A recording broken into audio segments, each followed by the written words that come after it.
সে comment বক্সে একজন ভাই আমাদেরকে প্রশ্ন করেছেন, মোহাম্মদ তানভীর, কোরআনে নাপাক লেগে গেলে কি করব? জি, আল্লাহ রাব্বুল আলামিন কোরআনে বলছেন, ওয়া ইউআযযিম শাআইরাল্লাহ ফাইন্নাহা মিন তাকওয়াল কুলুব। যেই ব্যক্তি আল্লাহ রাব্বুল আলামিনের নিদর্শনাবলীর সম্মান করে, ইজ্জত করে, সে তার অন্তরে রয়েছে তাকওয়া, এবং এটা হচ্ছে তাকওয়ার পরিচয়।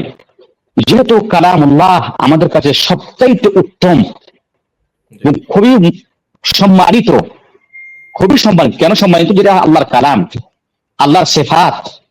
সুতরাং যেইভাবে আমরা আল্লাহ রাব্বুল আলামিনের সম্মান করি, আল্লাহ রাব্বুল আলামিনকে কেউ গালি দিলে পরে আমরা বসে থাকি না, তারা বিরুদ্ধাচারণ করি, তাকে বুঝাই, সেই মতো যদি কালামুল্লাহকে কোনোভাবে যদি নাপাক জিনিস লেগে যায়, তাহলে অতি তাড়াতাড়িতে সেটাকে পরিষ্কার করব এবং তাকে পাক করব।